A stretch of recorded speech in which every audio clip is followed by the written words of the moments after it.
Hello and welcome to the FSF podcast. I am Tim. I am your host. And just as a reminder, this is a show made by nerds for nerds. Now, tonight we're not in the nerdatorium because Mother Nature has decided to play a cruel and nasty joke on Michigan.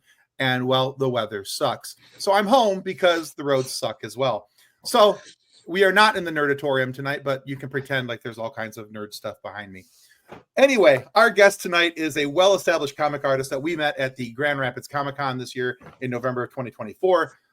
He has drawn for universes like Bionicle, Teenage Mutant Ninja Turtles, The Last Ronin. He has drawn for Kiss, G.I. Joe, Superman, X-Files.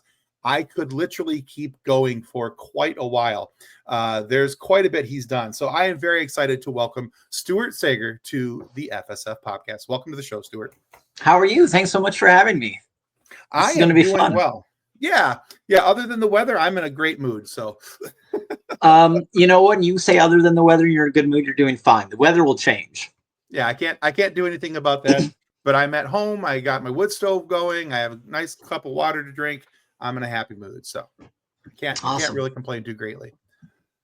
All right. So, Stuart, I one of the things that we always like to do to start the show. We always like to talk about how people got started, because I'm the type of person, I like to know what makes people tick, why they do what they do, why they got involved and becoming the person that I'm talking to on the other end of this call. So in your origin story, from things that I had read online, and I understand that you did not go to art school, that you're kind of self-taught, self-trained. So I'm curious, how did you get here? What were your inspirations? What helped you to decide that being an artist is what you needed to be? I always kind of feel like this question sort of, for some people, and I think I'm one of these people, you can sort of stand back and look at somebody's life. And if you stand back far enough, everything looks like it falls into a nice little straight line. You pick and choose the moments to make the narrative. But in my case, I kind of feel like I turned into probably the only thing I was going to turn into. My parents were antique dealers who specializes in lamps and lighting. Both of my parents loved art. They know how to draw. I grew up working in a comic book store, got the job in 1986 when I was 13, typed up a little resume, and I worked there through junior high, high school, and college. I drew for my college newspaper, my high school newspaper. I knew everything about how to sell comics and make comics. Really from experience, not necessarily from education. I remember I made sample pages trying to break into the comic book industry, and always got nice comments and criticisms from editors. But even though people said they liked my work, they didn't hire you. Nobody wanted to be the first guy to stick their neck out and give you that job where when I missed the deadline, they get fired. So what I did was I decided to, rather than make sample pages after only about a year of doing that, I said, you know how to make a comic book, just make one. So I wrote, drew, lettered, published a self-created comic book called Shiver in the Dark. I actually bought a table at the Wizard World for 2001. I was at the show in 2000 with sample pages and decided, you know what, just come back next year with the book. So I came back from the show 2000, had the phone number. Back then you just called everybody, and bought a table to publish my then non-existent comic book. I literally hung up the phone and said, okay, I've got a table. Now I have a year to figure out what I'm going to put in it. But I had several ideas for stories that had been kicking around through high school and college. I mean, everybody I know who likes this stuff. And I mean, just about everybody. If you collect this stuff at one time or another, you had an idea for a story or you drew pictures of your own. And so I just, really focused on a few I liked, boiled them down into one cohesive idea, showed up at the show the next year with the comic book, and just sat down at the table. And it went from, on Thursday, I was a guy picking stuff up from the printer, to Friday, I was a guy signing copies of it. I mean, people always say, how do you break in? Well, some of it is, the question is a bit of a trap, because it sort of seems that somebody has to let you in. But realistically, I mean, I tell people, I said, if you want to sell comics and make comics, all you have to do is, get the book made, which is not that hard to do in the digital world, and then buy a table someplace and sit down. However, what degree of success you have, well, that's another story. But to be honest, to get that first book made and get in that chair and get at that table, that's more than 90% the trick. Okay. Yeah. But here's the funny thing. I used to say this and felt like a jerk saying it, but the older I'm getting, the more and more I think it should be mentioned. I really, really like art. I mean, I am self-taught, but I studied art history in college, and to this day, I still really enjoy art history. Okay. I went to the Indianapolis Art Museum last week just because I wanted to see, all the old favorites. I love Anthony Van Dyck. He's my favorite painter. He's a Flemish painter from 1620. Painted all the famous portraits of Charles I. Okay. As I said, my parents are antique dealers, so I can look at the cereal box and my wife will get annoyed because I'll say, "Look at that weird font they used." Look at how that A and the Y don't go together very well. They should have chosen other letters. When you think like that all the time and you find it entertaining, why wouldn't you be an artist for a living? Fair. Fair. Okay, so let me ask you this, because this just popped in my head, because a few weeks back I was able to sit down with Arvell Jones, and He's good. yeah, and had a really great conversation with Arvell. But he had talked about how, back in the day when he was getting started, that it meant the most to him that he was getting feedback from some of the big names at Marvel and DC about his work. For you, what was the biggest indication for you? You said you had talked with a few people that, they all liked your stuff, but what was the biggest indication for you that you could do this, that this was something I could turn this into a career. I could make this happen. So I really like his answer, but mine is the opposite, or the other end of the spectrum. In that, my father was a self-employed antique dealer, and my sister's self-employed. She owns a vintage clothing store in Louisville, Kentucky. I'm essentially self-employed in that, yes, I've done work for, whatever, this Joker, this Vampirilla, all these comic books I'm looking at here. But really, those are all jobs that it's you don't get hired to work at DC or Marvel and say, here's your contract, you're an artist. What you have is, hey, would you like to do 4 issues of Wolverine or something? And then you're constantly looking for your next job. So you have to manage yourself. So for me, my thing was, what I had to do was I had to make a living.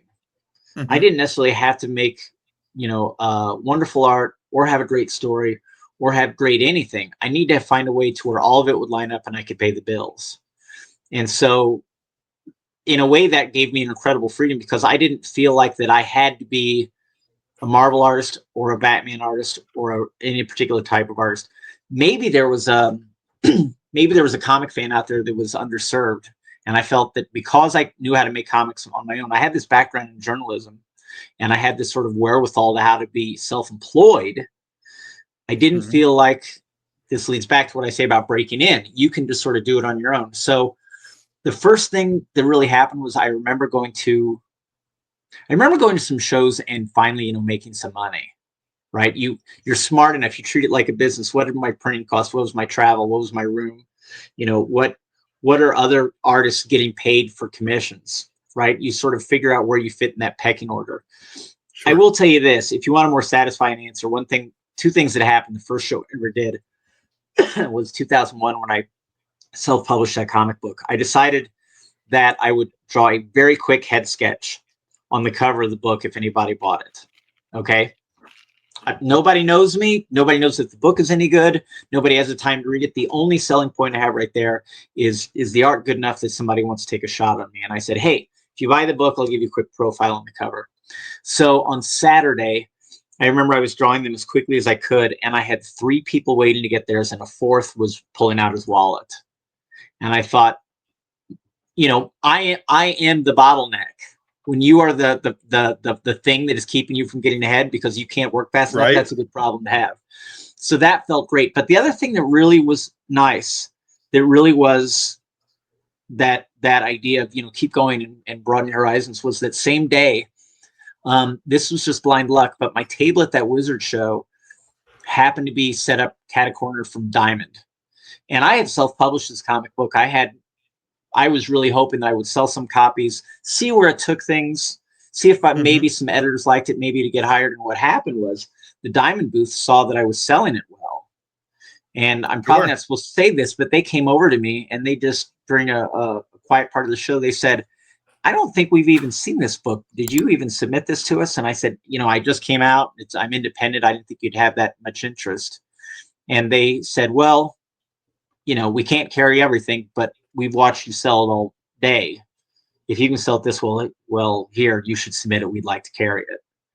And that was real encouragement, because That's Diamond's cool. Diamond's there to make money, right? Yeah. Yeah. And I really feel that they were and are actually very sympathetic to independent creators. Everybody's got an opinion on them, but they carried lots of books that if you were an independent publisher, you could call up lots of other distributors and they would say, sorry, we're not doing this.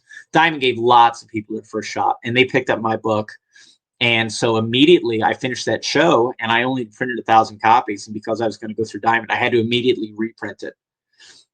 But it also meant that my little business model had to grow immediately, right? Mm-hmm. Okay, well, yeah, you can have Diamond carry it, Right. but Yeah. have you thought about how you're going to advertise it?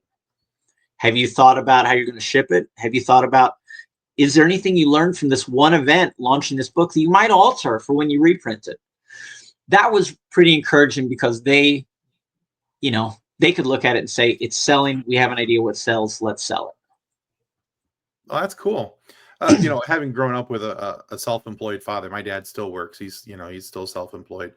And so, I get that mindset of looking at things like a business, because I was self-employed for 15, 16 years.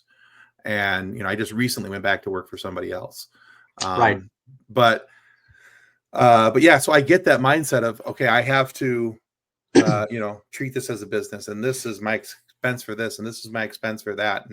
And trying to figure all those things out. So that really does register with me. And that makes an awful lot of sense. But yeah, I'll tell you this, 2 other things happened there that were tricky.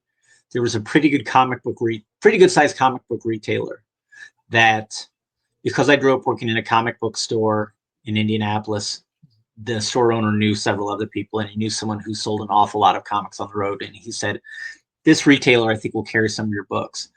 And that retailer, who I'm not going to name, looked at it, and he said, he was much older, and he read the lead character was like an 18-year-old. And he said, I don't think an 18-year-old would do this. Now, at the time, I was about 28 that I made this comic book. I was closer to 18. Okay. right. And I said, tell me why.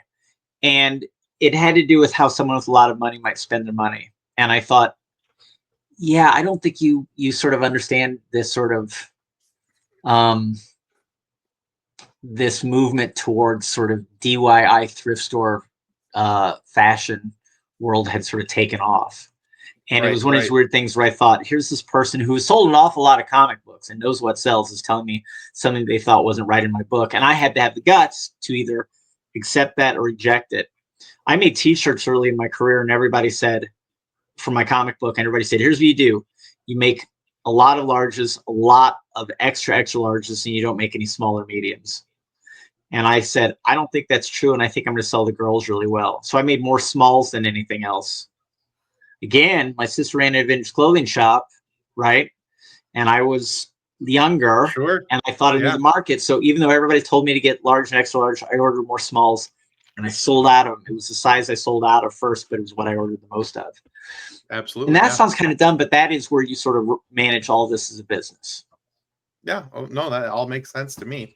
Yeah, and you got to have something. You got your fingers on the pulse of different things, and you're able to just see how different environments are treating different things, and that helps you, informs your decision on how to proceed. And well, you have to have a little bit of faith in yourself, which is what you showed. And I also, when the comic book came out, there were no horror comics being made. And that was the thing. So It was pre 30 Days of Night. It was pre Walking Dead. I remember people came to my table. Many people picked it up and they said, is this a horror book? And I said, yes. And this is usually how the conversation went. They would say, what's this about? And then I'd say, okay, well, here's what it's about. And they'd say, you know what? I don't care. I can't find any horror books. I want it. You can still tell me, but I'm buying it. Right. And so that right there told me, okay, this is an underserved group. So I was fortunate that, I did something I liked, but the timing was right too. No, that's great. Yeah. I think, even for my own taste and things that I've come across over the last couple of years, I've even decided that the horror genre for me is something that's been underserved because, or underviewed, underutilized, however you want to put it, because it's something I just, didn't really appreciate. But the more I've talked with actors and actresses in the horror genre and writers and things like that, I've started to appreciate it and look at different nuances of it. So I can see how people, A, become fans of the genre, and B, would go looking for it. So that would make sense, especially at that time, if there was nothing else out there for them to go, hey, I want to read that. There should have been something. This is the thing. I mean, it's a genre that's always alive, but comic books at that moment had such a juggernaut roll through the 90s of just really straight superheroes. I mean, it's really hard to overlook the impact. I mean, look, many superhero comics are really horror comics. Really horror. Spawn is horror. Swamp Thing is horror. A lot of Batman really should be horror. I always find that really good horror is always psychological horror. My favorite horror is sort of when you have horror of yourself. When you think that you could be Frankenstein and unleash this monster on the world. And I don't mean the monster, I mean the Dr. Frankenstein, that you have done something horrible. Right. Yeah.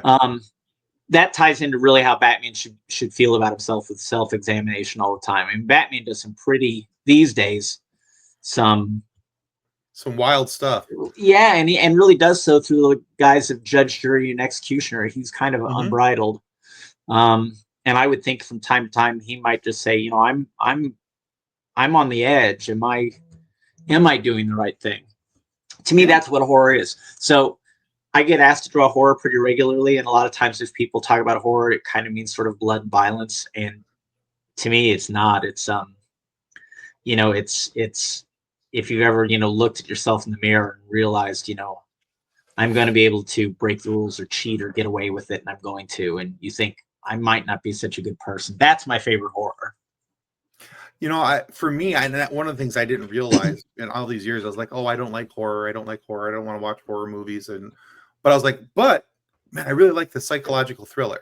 That's where I am. Exactly. 100%. And because I'm not much I don't care much for the blood and guts and the slashing and all that stuff. But you set me down in front of a good psychological thriller, something I really have to pay attention to, something I've got to examine the story. And it makes me think about myself and human society afterwards.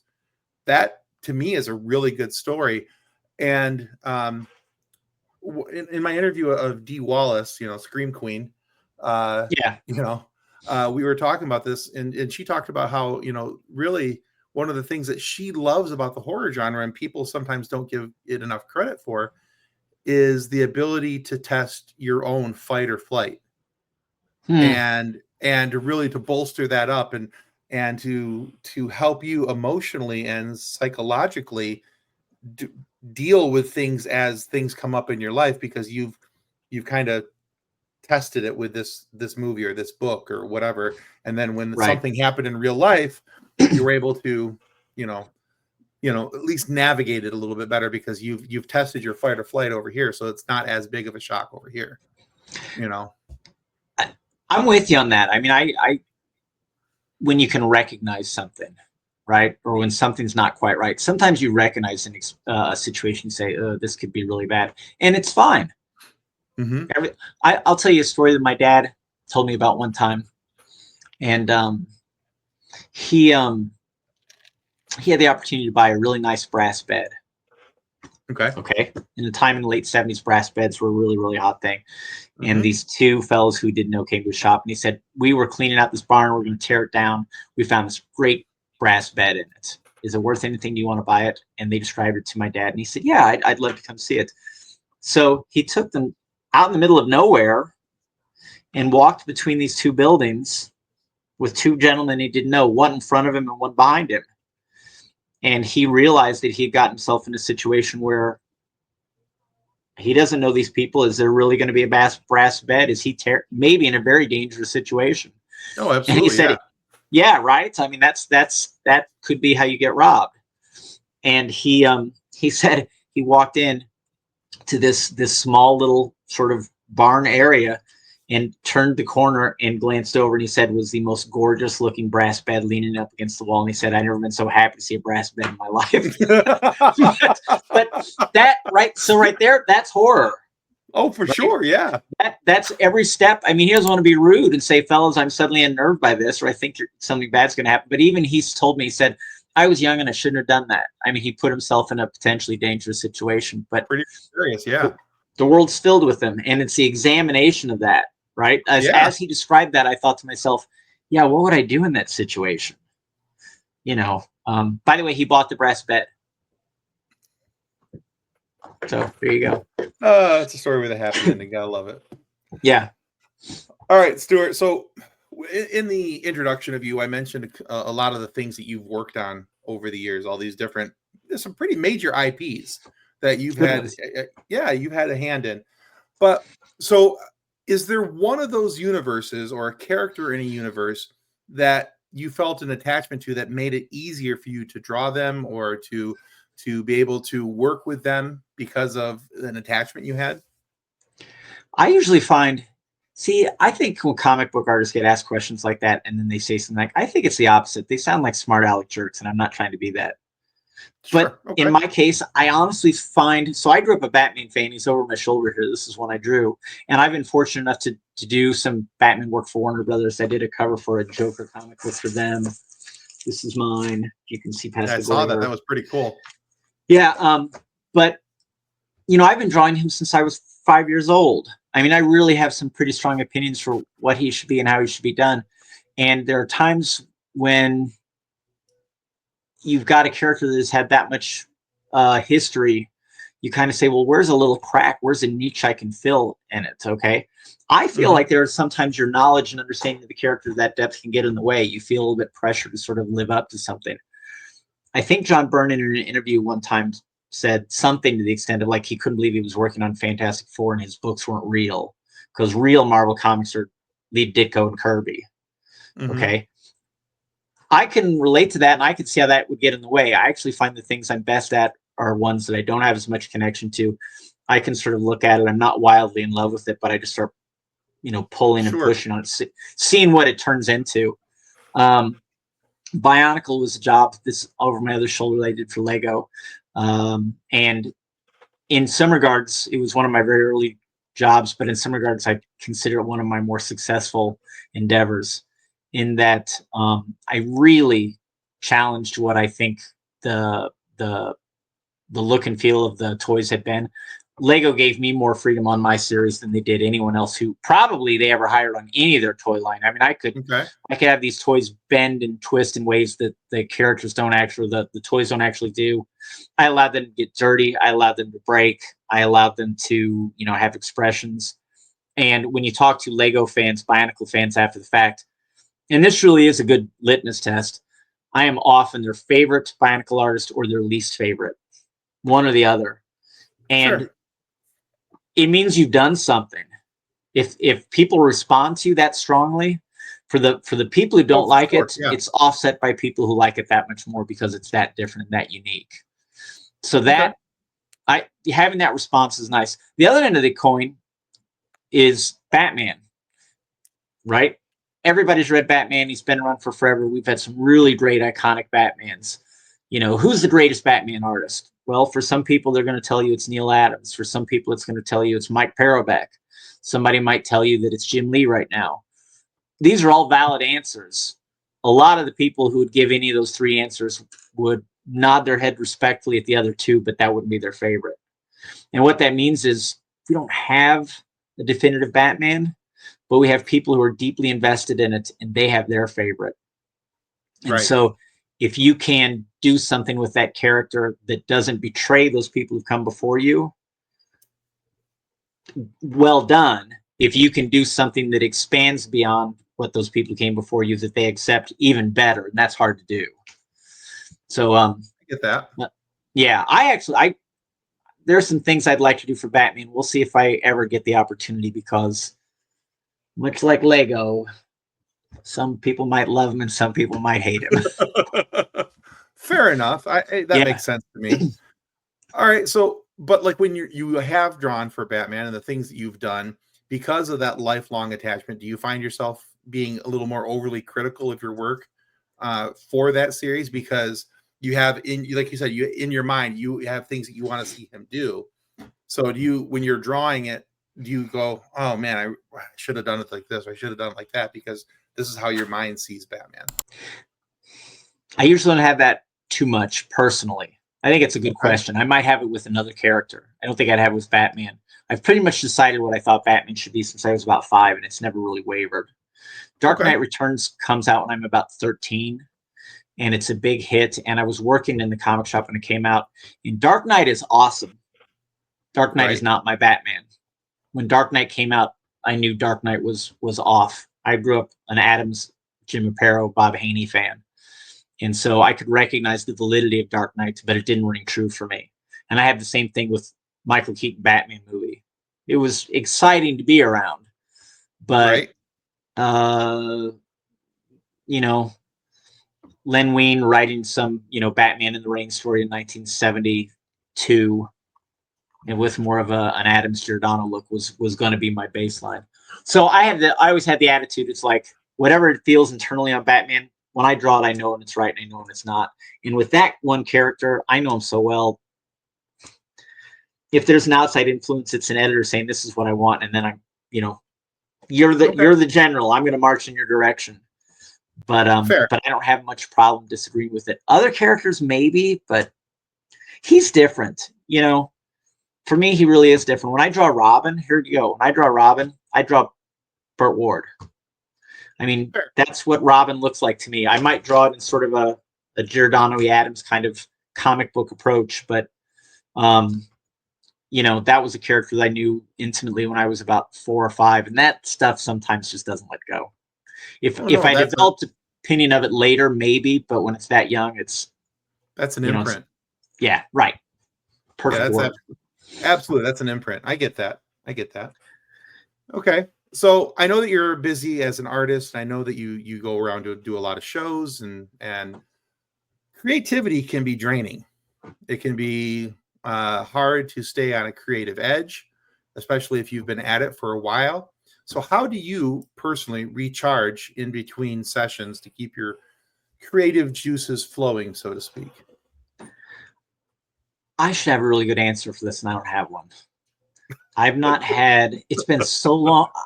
It's been so long since I've had this wall, and I've seen people have it. I I would be more than delighted to have an hours long discussion on this topic, Okay. because I've seen other people wrestle with it, and one of the things that is related to it that isn't the same thing is I've seen a lot of artists work on their craft and they plateau. And I really, honestly, I've been through one or two of them, and I didn't know what they were. But you can be chasing something and get to where you're only so good and you're not getting any better. It's just kind of like, it's almost like an athlete. You're like, whatever, you're able to jump 30 inches and you're going to do all the training to get it up to 31. And you're not getting to 31. And maybe you can't get there. And so maybe the thing you have to do is you have to say, this is as high as I'm going to jump. The thing I have to do is figure out how to run faster. And that's how this will stay fresh for me. And the reason why I describe it that way is I've seen people who, they have their idea. I was in the right age where a lot of people wanted to draw like John Byrne. And John Byrne, he's a very good artist. His layouts are really good. I mean, his layouts are balanced so well sometimes just off instinct that, clearly he's a master. But if you were young and you said, I want to draw like John Byrne, and you just learned some of the tricks of the veneer, not the stuff that makes him an accomplished artist, but if you said, I want to learn that John Byrne lip glint, I want to learn how to draw an eye like John Byrne, there's some shortcut stuff that you could learn, and it would be very satisfying. And you said, I'm going to learn to draw like John Byrne. At some point, you're probably never going to get to draw like John Byrne because only John Byrne can. Right. And even though you're putting more work into it, there's a point where you have diminishing returns. And Mm-hmm. some people get within 90% of it. Some people only get within 70, and they're pedaling harder and they can't break through. And so I see a lot of people get discouraged there. I had that happen to me in my 20s, and that was when I had my greatest creative breakthrough. And what happened was I was trying to always draw on this sort of clean, DC based 70s Giordano inks, Neil Adamsy kind of thing. And at some point, I was getting diminishing returns on my effort, and it didn't seem like there were new adventures in it. And my problem was I had just focused too small. What I did was I just looked left or right, and I remember I picked up an issue of Vampirilla, and I saw Esteban Morado's work in the 70s, and he had done a lot of really free-formed work where he didn't have hard outlines on things, or maybe there'd be a silhouette, but it'd be in white instead of black, or maybe one side of a guy's face is so illuminated that only this side has shadows, and this is flat white. He did lots of design things that I had never done, and I thought I should do some of that, and it was just like, I mean, it was such a breath of fresh air. And I'd almost always my entire life drawn out of my head. I nothing is more joyless than using reference. I really believe that. A good friend of mine is a comic book artist who drew a lot of Avengers, named Bob Hall. You probably know his name. I think about this every week. I ask Bob Hall what title he uses to introduce himself when he meets people, and they don't know what he does professionally. And he said, "I'm a cartoonist." And you think about his art style as sort of a nice, great Marvel house style, sort of kind of Buscema like. You'd say cartoonist isn't, I hear cartoonist, I think of something like Garfield or Charles Schultz, right? Sure. And I said, "So why did you pick cartoonist? What does cartoonist mean to you?" And he said, a cartoonist is someone who draws without reference. And I never heard anybody identify that as a different standalone thing. And I think that when he said that, that was such a moment for me. And this only happened a couple of years ago. I thought, oh, that's brilliant. Because when I really enjoy drawing, I love drawing and writing out of my head. And the pen just can't move as quickly as I can think of it. So I don't run into a writer's block. And I often feel like I have boundless freedom because I'll use any media. And if I'm also willing to write, I mean, the world is bigger than there are more books than I'm able to read in my life, is how making art feels. Does that make sense?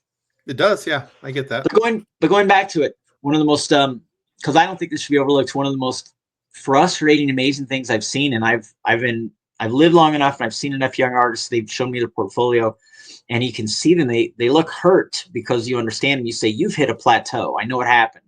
You're not getting any better. You're working really hard. You've gotten to this extent. There's a lot of nice things you're doing, and you're just trying to, it's like you're baking a cake. You've baked it 100 times and you're trying to make the perfect cake. And what I really usually say is, you got to stop making a cake. You need to move on to making an omelet because you're plateaued. You're not getting any better. You've gotten as good as you can with these techniques and these subjects and these skills, and you're grinding yourself down. And I feel bad because I've seen a lot of friends have that happen to them. It can happen to writers, it can happen to actors, it can happen to athletes. No, I think that's a great answer, honestly. And honestly, I think the first time we've ever had it brought up from that perspective. So, I like that because I think that's something that I don't think it's not even exclusive to those type of genres of work. I think that can be applied to anything. Because I know that we had a plateau here a couple times on this show, where I felt like I've done this show. Yeah, I've done this before. I've been here before. I wasn't having fun, and for me, when I'm doing things, when I do this, it's because I do this because I like to talk to people and I like to have fun doing it. But we had a point probably in our pre-100 episodes where I was just kind of like, yeah, I don't know. This just isn't. Something wasn't stirring the Kool-Aid, and it just we had to change a few things up, and after the change, I was like, okay, that's better. This is better. I felt like I could breathe and I could do things, and we just these little tweaks over time, and we just made a few more tweaks because again, I was getting to that point of feeling like okay, we're paddling, we're our feet are moving really fast under the water, but we're not going anywhere. We're not doing anything. I think we have so many things like this in life. Have you ever dated somebody who lived a little further away than you wanted to drive? My wife. Yeah. Okay. So So if you like them, it's not too far to drive. If you want to spend time with them, it's not too far. Right. I mean, that's just kind of how this is. One of the things I actually enjoy reading, and there's not a lot of it that I find that's new, that's really good, but I do like reading art criticism.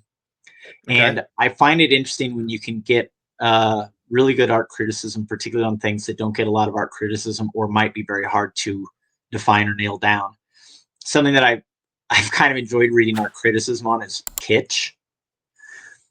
We know what kitsch is, but Mm-hmm. what's a good definition of kitsch? Kitsch is almost one of the things where we sort of say, that's kitsch. I see it in front of me. Well, how do you describe it to somebody? What is a definition for it? And I remember there was one book I was reading about it where somebody defined it. They came up with the definition, and this one cuts deep. I love this. He said, and I wish I remember who said this. He said, kitsch is when artist A is known for producing object B does exactly that. Right? It may be a little bit unfair, but there's some insight to that. And what I thought that meant is I started thinking, well, what are examples of that? And I thought, this is why you have a band, right? Let's say it's Journey. Journey puts out a new album. And they say, yeah, we know you made a new album. Would you play Don't Stop Believing? And they think, yeah, I've done that. And it's a great song. And I'm not denying that, but I've done that, and I have nothing to gain from it. And if you ask me to play that now, it kind of is kitsch. And so, yeah, I get that. Yeah. Right. So this is where comics, unfortunately, we got to be really careful. We got a lot of kitschy stuff going on there. Batman gritting his teeth on a gargoyle while it's raining in front of a full moon might be pretty kitschy these days. Yeah. Now, can you do it and have it be fresh? Of course you can, but that's the challenge. If you sit down and you feel like you've done it, or if somebody asks you for that and you're like, okay, well, it's paint by numbers. There it is. Well, then you made a piece of kitsch and probably not a very good piece of art. I like that. I think Jim Lacey, I'm name dropper. I don't know Jim Lee. I've never met him, but I think he has a quote where somebody asked him, what's the hardest part of drawing Batman? And he said, coming up with a new pose. Now, I have heard some people say, you know what? You shouldn't feel that way. If that character is not interesting enough for you to be able to do that, then you're working on the wrong thing. That might be valid too. No, yeah. Sorry, Jim, you're a great artist. He has drawn Batman a lot. Yes, he has. Yeah, Well, I can see that though. You've done the same thing for so long, and you've drawn him in position A, B, C, D, E, F, G. How many times? Well, what does position H look like, and how do I get there? Because you've done all these other ones.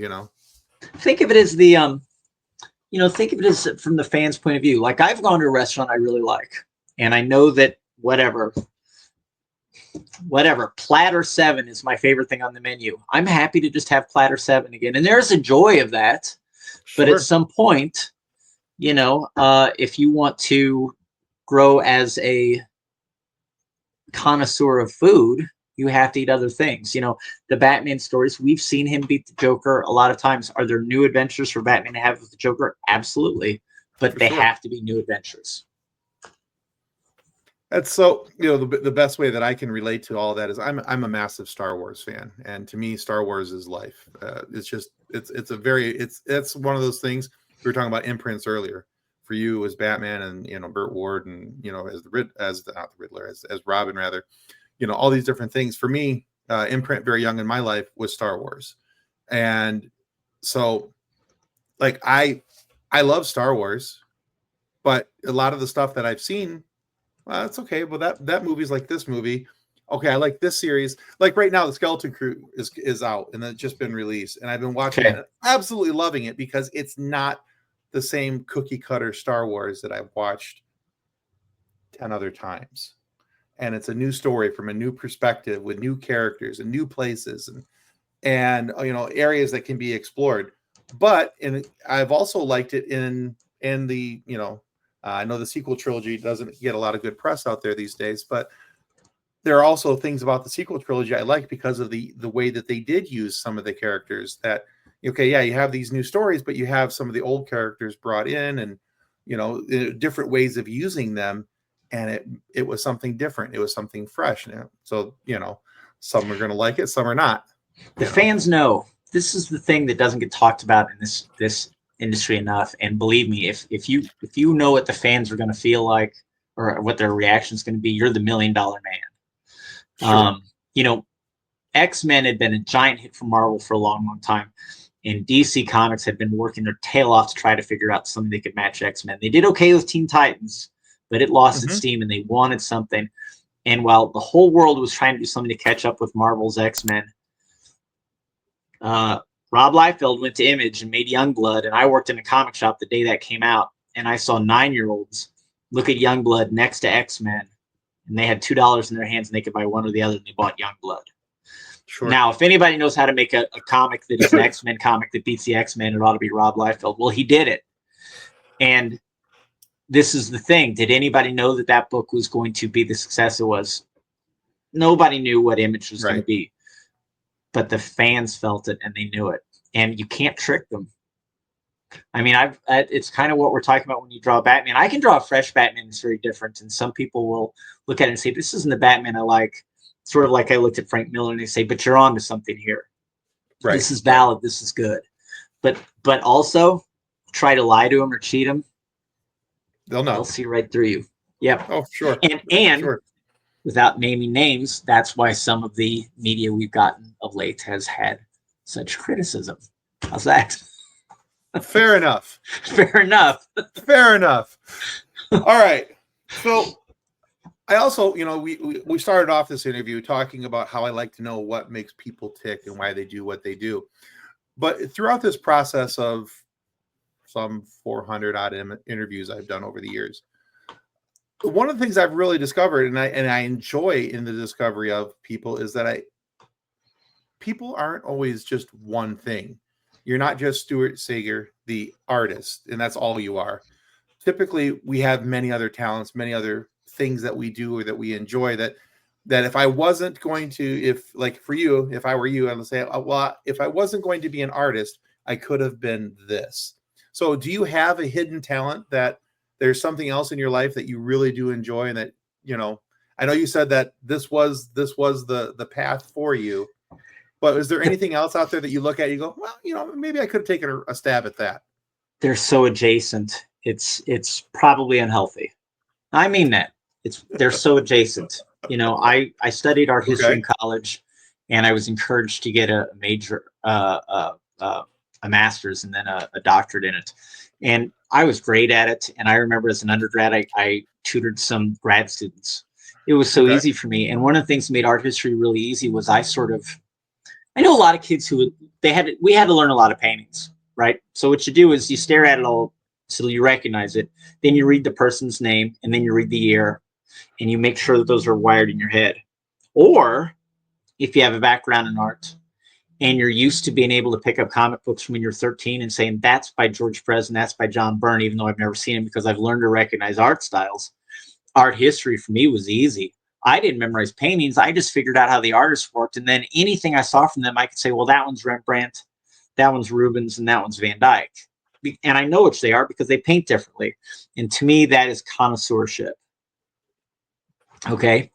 And I think that I would probably I'm laughing because I would have some sort of ridiculous career that would allow me to lean on connoisseurship of some sort, either in art or antiques or comic books, or I sold vintage clothing in college.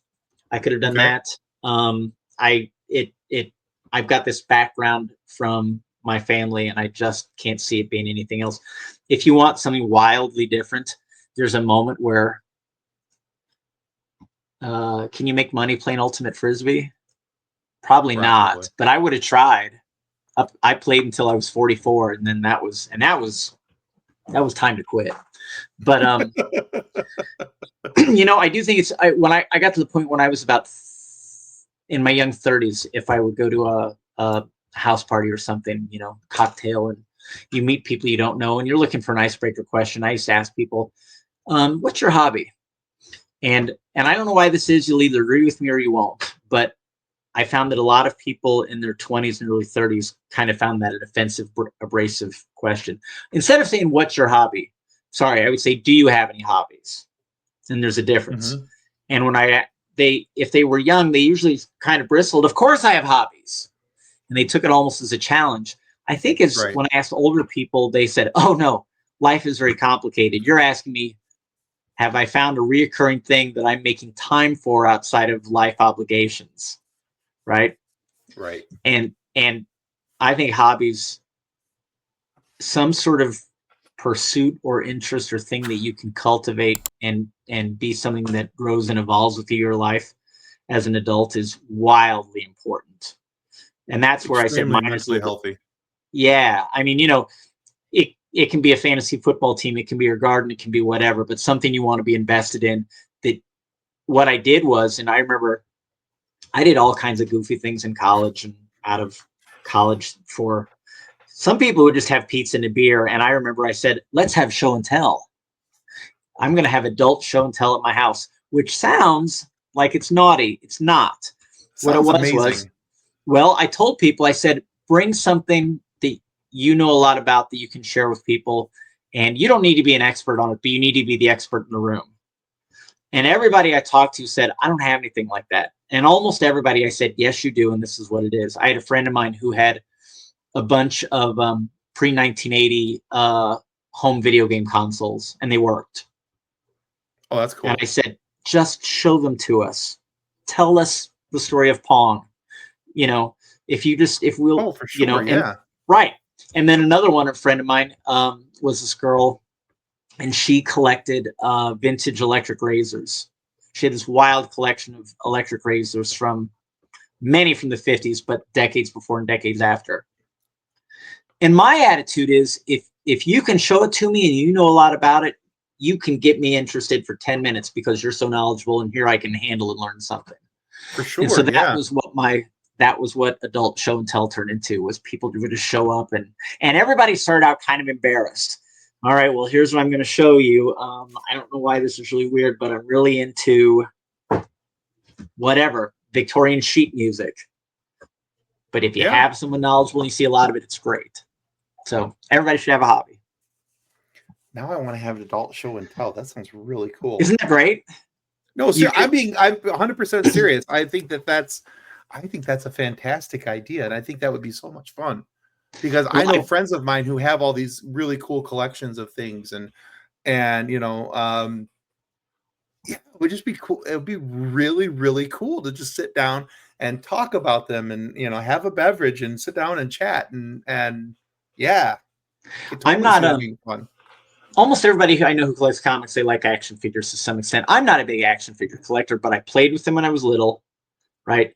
And I remember I was hanging out with a guy who knew a lot about old toys. And I don't need to know every little bit of minutia about everything, but to pull together the 10 best, most interesting stories. One of the things he told me was how to tell reproduction Star Wars pistols from the little three and three Hmm. quarter figures, from new ones from old ones. And I said, how do you do it? He said, they sound different. And I said, what are you talking about? He said, if you drop it on a hard surface, because the reproductions are made from a cast from the old ones, they're slightly different plastic and they're slightly different weight. They will, when they bounce, they'll sound different. And he told me, he's like, here, I'm going to bounce them, and you just shut your eyes and you tell me which is new and which is old. And I got to where I could do it. Oh, that's cool. That was cool. Right. That is cool. There's just those I little loved it. tidbits that you don't catch, that you wouldn't know just by knowing. It's something you have to be told or shown. Right. And Boy, it doesn't happen over, no offense to your stream, but it really is better in person. oh, for sure. Yeah. 100%. That has to be done in person. I agree. And you can invite girls. Come on. Exactly. There you go. So if any of you young fellas watching, you want to look for a way to have an actual conversation with a girl, ta-da. There you go. Adult show and tell. That's right. All right. Very cool. All right, Stuart, it's time to ask you a silly question. And we Oh, started asking this because my co-host Kathleen, she couldn't be here tonight, but she was out with her daughter, and her daughter's 5. And somebody asked her daughter this question, and we were like, "Well, nobody asks that of adults anymore," and we thought it was rude, and that adults should be asked it. So, Stuart Sayger, what's your favorite dinosaur? off the top of my head, anyone that has feathers. So I have to be Fair careful enough. answering this. A very good friend of mine is a gentleman named Chris Herndon, and he is a very skilled illustrator. He's drawn many children's books related to dinosaurs, and he knows a lot about dinosaurs. And he was the first person I knew who was really sort of lobbying, saying, no, they're, I know we're drawing comics. We need to draw them with feathers. That was probably only about 20 years ago that he started doing that. But I know dinosaurs with feathers has caught on a lot, but he was the first guy. So I think that beyond that, I think the Triceratops is cute. I don't know why I feel that way. It's just there. It just is. I don't know. Favorite dinosaur. My mother and father-in-law own a turkey, and if you see the turkey's feet, it is a dinosaur. I can tell you that. That's a good favorite dinosaur. I think that's my one. I'll tell you one story about this that I really love. Regarding my friend who loves dinosaurs. He was at the Natural History Museum, I think in Washington, D.C. I'm trying to remember where it was. It might have been the Chicago Field Museum. Okay. And he drew the Stegosaurus that they had there. He did this great drawing of all of the vertebrae, right? And I knew that he drew a lot of dinosaurs. I had that in the back of my head. I knew he was a Bernie Wrightson fan. I was in Atlanta one year for Dragon Con, and Bernie Wrightson was there, and he was pulling out drawings that he had done just out of the flat file that he thought was going to sell. And I found a drawing for my friend of Bernie having drawn the exact same skeleton from the same position. And so I was able to get this drawing for my friend Chris, the same skeleton drawn by Bernie Wrightson. There you go. That's cool. That is one of those great moments where you talk about, having a hobby and loving the stuff. Man, that was hard to beat. That was so cool. Everybody's looking at Bernie's stuff and they're looking for Swamp Thing. And I was like, how about the Stegosaurus? And he said, oh, yeah, sure. If you want that one, sure. It was a breeze. And Bernie was very, very nice and sweet. That's very cool. I like it. There you go. All right. Well, cool. All right, Stuart. Thank you for being on the show. Yeah. Can I tell you just a few things I'm doing? Yeah, absolutely. So a few things I want to tell you about. I'll do this pretty quickly. Let's see. I'm lining up my 2025 convention appearances list. If you go to listed behind me, stuartsayger.com, you can click on appearances and see where I'm going to be all over the country. I've added some shows for 2025 that I haven't been able to do for a long time. So I know I'm going to be back at Phoenix. I'm going to be at Motor City. I'm going to do a show in Sacramento, and we're going to have an exclusive comic for that. I've got a couple exclusives in the works. I should have a Kickstarter coming up very soon for a self-published book of mine called The Wise Old Owl. Okay. I said a lot of things about Batman. If you want to see a comic book about a street-level vigilante who is very much a self-serving fascist, and I do mean fascist, he has very strong beliefs about what you should think and do, not necessarily as heroic as you should. The Wise Old Owl is a fine criticism. Okay. That's coming. And then lastly, one last thing, and this is something that I hope you guys will take quite seriously. My wife is the director of a public arts center here in Hamilton County called Noblesville Creates. And once a year, I think this is going to be year 12, January 17th and 18th, we have an event called Comic Book in a Day. And what it is, it's a challenge for comic creators to write, draw, letter, make comic book pages in one day. It's a sprint. It's about an eight hour long challenge. And at the end of the day, we take all the pages and everybody gets published into one book. Bob Hall has come and participated with us with us before. So did Mike DiCarlo, the inker for Batman. And we usually get about 80 artists, and you can come and participate in person in northern Indianapolis, or there's an online version for anyone who is remotely all over the country, and that's going to be on January 17th. Go to noblesvillecreates.org/comic book in a day to sign up. And you'll even get to have me judge your artwork because I'm one of the judges. How's that? Sounds great. All right. Well, we will make sure that we put those links down in the show notes down below. Please do. Yeah, absolutely. We want to make sure that gets shared out there, and then we'll put the link there so they can sign up, and an informational link as well as a link to your website. So we want to make sure that people, our listeners, can go check those out. And speaking of our fine listeners, if you haven't by now, this is a good time to remind you that subscribing is the single most important thing you can do to help our show continue to grow.